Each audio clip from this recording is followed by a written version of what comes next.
To Artist in Recovery. Morning, Darryl. It's 14 after 1 in the morning, West Coast time. It's the 24th of March, 2024. Yeah, you know me, the Weaver John C. Roseman, California. Dude, you had to. You talked about this a few times concerning about your father. What kind of a special man he was in your eyes. As a kid, he was a tall, big, heroic figure that could never die until you see him withered away. It's not an easy thing for a kid to go through, let alone that much fear level.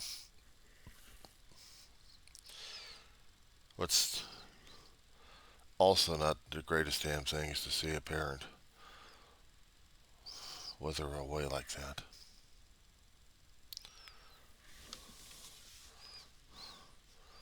Right in front of you, taking away the hopes and dreams.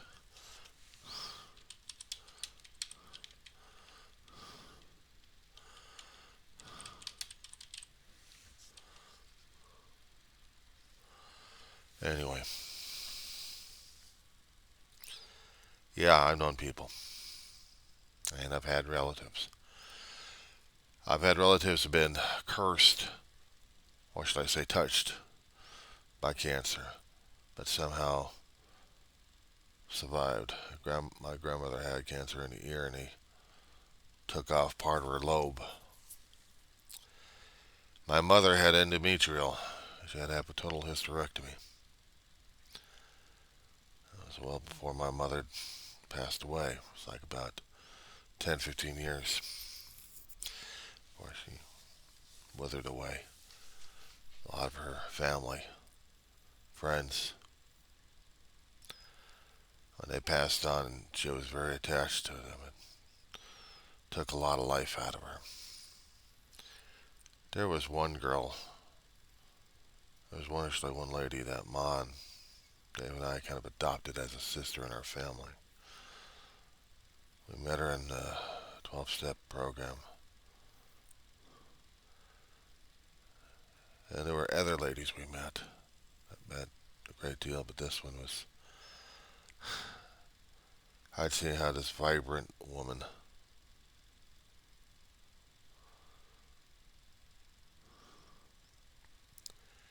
cancer does eat away. And it was hard as hell for me to see her this way, but I tried to give her all the love I could till cancer ate her up.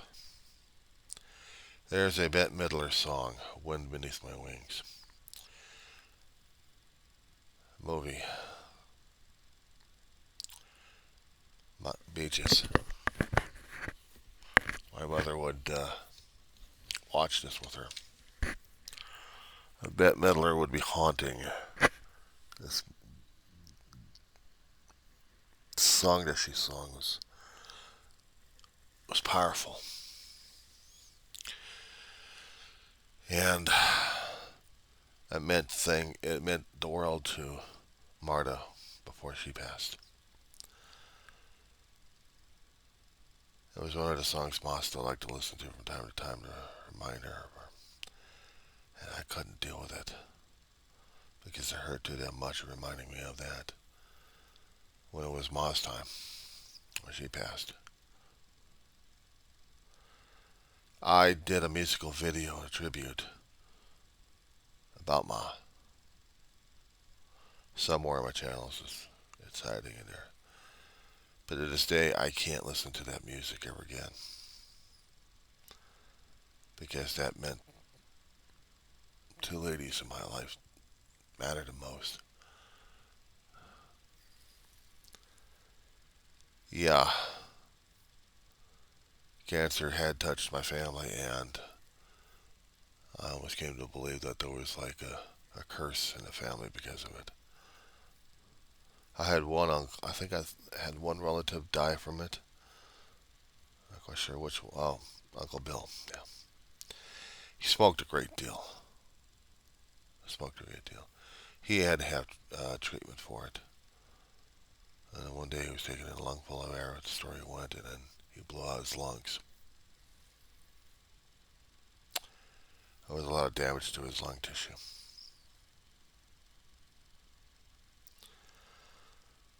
That really hit my hard. I could Bill like to smoke his cigars.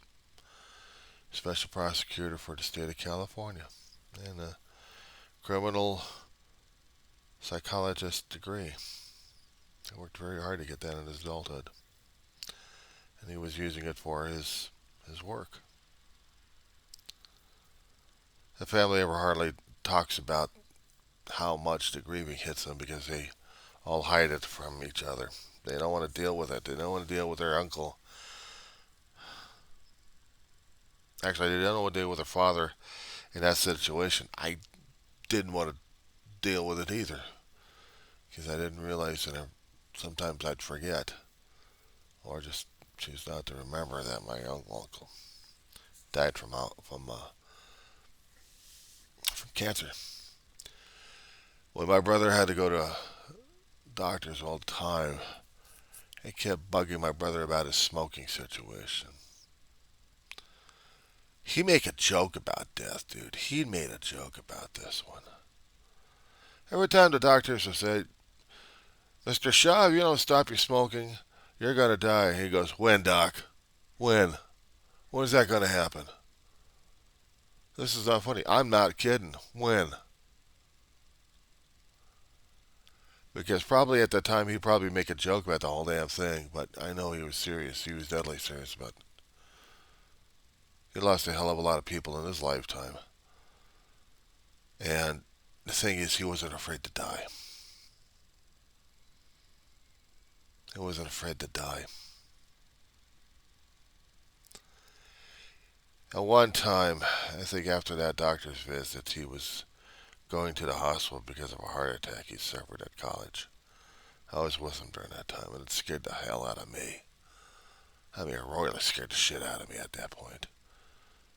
I had to drive the car from the college to the hospital, and that scared the hell out of me because I never liked driving in the first place. I was an emergency designated driver. If it was an emergency, I'll drive the damn thing. But after that, forget it. I won't drive.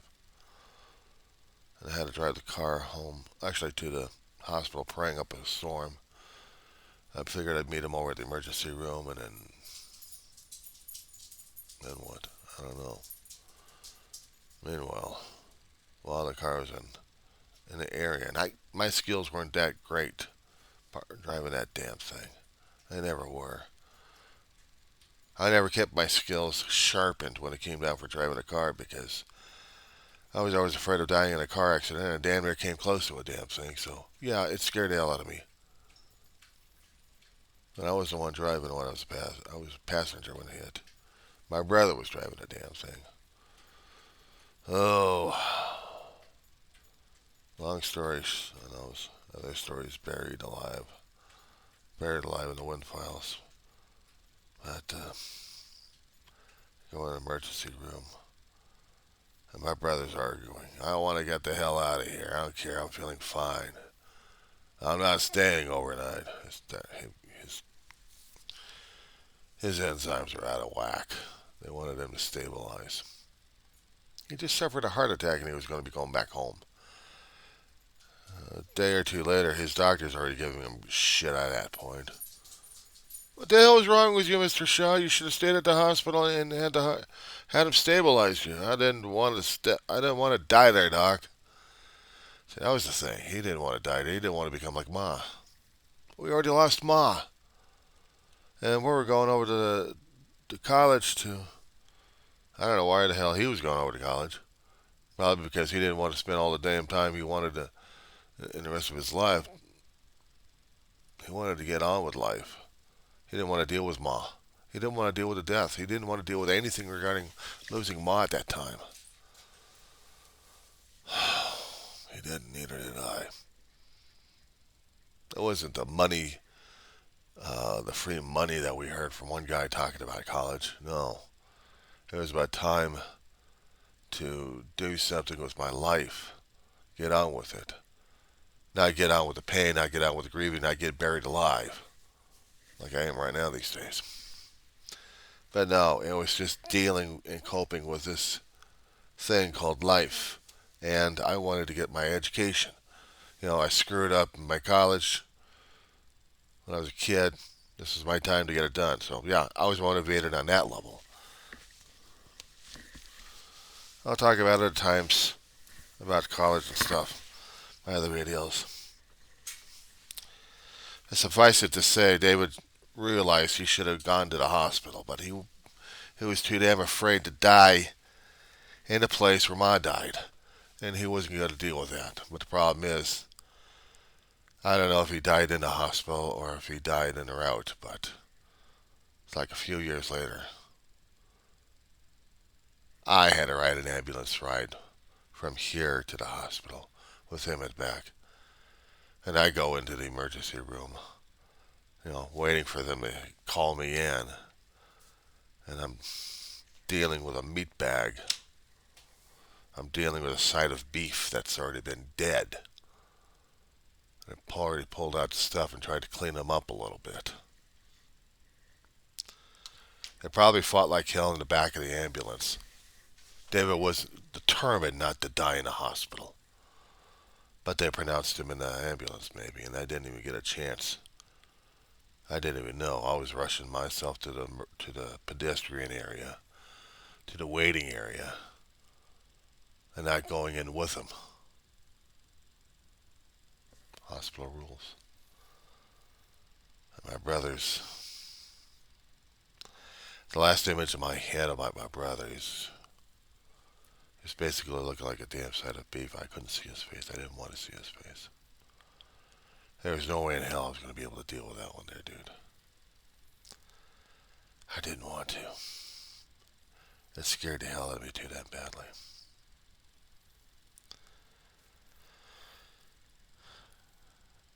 He was going to die anyway. But apparently this was one of the times he wasn't prepared for.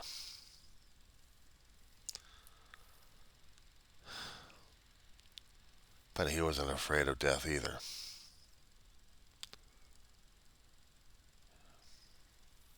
I figured I'd survive because I've been taking care of him since Ma, trying to be his rock when he was mine.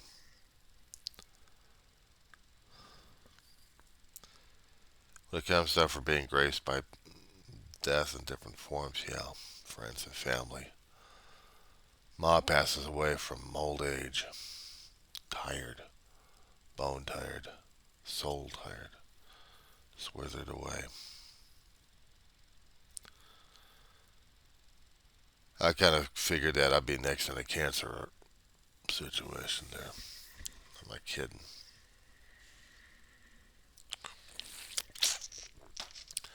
I'd get some kind of weird ass condition and I'd be open season for the damn thing at my age.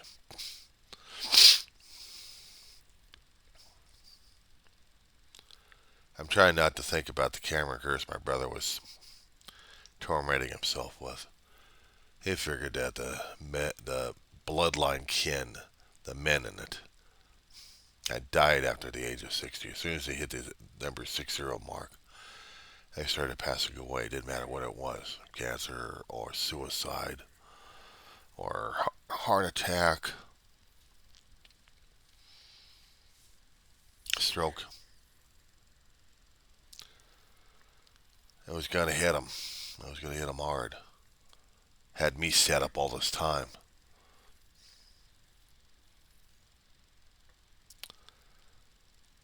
I didn't want to die either. It scared the hell out of me so much about it. I had already been through it, Darryl. As a kid, I was terrified of death. It's not an experience you get over when you're 4 years old. Open heart surgery, you get to see yourself being operated on. It's the grossest damn thing. There was a reason. There was a reason why I didn't remember that. Because my head and anything else about me would not be able to remember it, or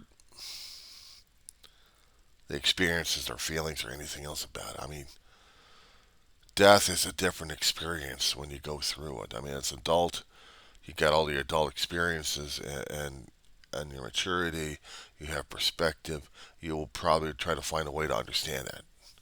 4-year-old doesn't. 4-year-old's just getting life started. The only thing I knew about was oxygen tents. I was getting real sick. Or going to the doctors and getting blood work and screaming and yelling at the damn doctor. It hurts like crazy. It didn't matter. Gonna hurt your ass anyway. But no, you get thrown into a damn hospital and then thrown into another hospital, and then you got to go through surgery. They wanted to do it immediately. I don't know if I was going to die during that time or not, but it was the scariest damn thing.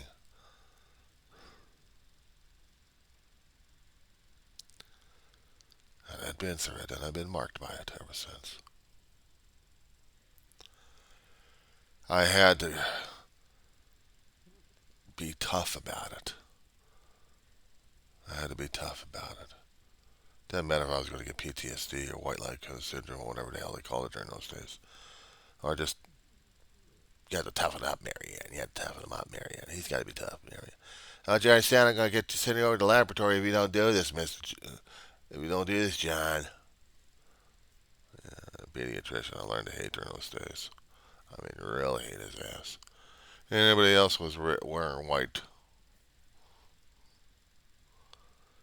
Stolpik tried to keep me alive. He was an old crusty doctor. But I learned how to hate him during those days. And anybody else with a white lab coat. Oh, we just need a blood test. We just need a blood test. Oh, shit, not again. I going to use me as a damn pincushion. Fuck. Never occurred to me during those days that people were trying to keep my ass alive. I thought they were trying to torture my ass. There's one thing I had to go to cardiologist. I thought that was the easiest damn thing for me to deal with, despite the fact I had a cardiologist rip staples off my damn chest. I should have been haunted by that every time there was a cardiologist. But every time they tested my blood pressure, always skyrocketing, and they wondered why. Losing people to cancer. Yeah. Marta was a good friend. Marta was the life of a party.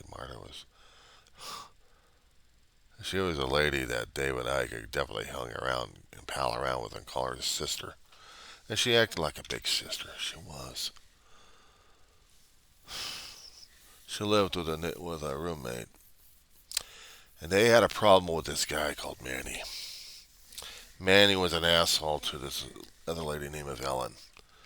She was married to a guy named Doug a long time ago, and they had a happily ever after. But before that, you had to have an evil step asshole. And this guy was haranguing Ellen like crazy, and Mark kept trying to get him in between, but this guy was a royal asshole about it. My brother was called in, trying to do an intervention on this asshole. He was such an asshole. There was no way. Ellen had to get a restraining order on this asshole. And my brother and I served it on him. And boy, was he pissed. You think the cops of L.A. during that time was going to do anything about it? This was back in the 90s. Nothing. But Ellen fell in love with this other guy named Doug. And they moved. I moved out of state away. I don't know what happened after that. But I know that they had a happily ever after. And I just wish I could get words to him about the family, about what happened here. I tried, but couldn't reach him. Couldn't find him. But I hope they're happy still. I hope. Marta was a good friend to Ellen. They're good roommates. There's a hospital in Van Nuys where Marta passed away from.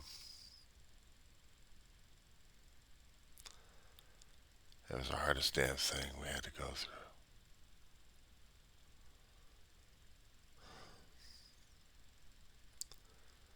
It takes a lot out of you.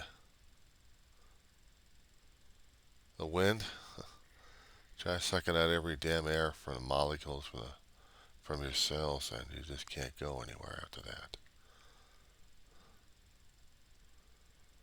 Can't hear a song or enjoy this actress's uh, acting. Can't enjoy her performance. Can't listen to her without being reminded of it. I mean, already the song's going through the head. It reminded me of Marta, but it also reminded me of Mama. And Mama loved Marta as a daughter. That was a really major blow right there. Mama had a daughter she never had biologically. Kind of adopted her, and Ellen and a few other ladies. Yeah, having your own hero pass away like that. Your father was your wind beneath your wings at a young age. It was hard to see him in that situation. It was also bad enough because I was in that age group, and I also lost an aunt as well. I talked about my Aunt May a lot. She had been suffering through a lot of grief and agony after losing her husband for so many decades that she was committed to a convalescent home, but it was more like a prison cell for her because she was locked away with her own feelings and nobody was visiting her as much. Ma had to take her, transported her to her sister out closer to home. And then when we had to move to a different home, we had gotten larger rooms, hopefully, to accommodate both Aunt May and Grandma, my brother, myself, and I. We struggled, but we managed on that one. And she was still hurting from the grief. Grief hell. She was a mean, hard woman because she was in so much pain. I didn't know anything about it. I had no reference of the damn thing, except there's no maturity or perspective for me to understand as a kid of what people go through. I can't relate with the idea of a father losing his mind to cancer. I don't have that experience. I don't have that reference. I do know that I've seen an aunt grieving like crazy, and I didn't realize what the hell it was. All I had to do was just get on her lap and grab her by the face and say, I don't care how mean you are. I'll always love you. And changed her perspective around. A few years later, actually a couple of years later, having a birthday of 12 years old and wake up in the middle of the night and then right after the birthday and then told that she's dead. Her heart. She had been in the hospital so many times trying to deal and stabilize her heart. She wouldn't even have a pacemaker and they're still stabilizing the damn thing. It was hard. It was hard. It was hard dealing with that. But no, seeing that situation regarding your father, Darryl, doing basket weaving, I guess they were still trying to measure if he was still functional with his brain. If he was changing that badly. I know that if dogs were hit in the head enough, that down the road their personalities are changed because of brain bleed. I'm still looking after my own damn dog to see whether or not she's going to be changing into something worse years from now. That she's not going to be able to be treatable. And I'm not looking forward to that day either. I think regarding the other situation we're going to be doing a video on. If my brother actually had guns, I don't know. As much as I thought I knew my brother, I don't know if he would have been able to do that which he talked about. I don't think, at least I hope that he wouldn't decide upon that, because that would be telling me that something more ugly that I would learn about my brother. That choosing suicide is the hardest damn thing for him to do.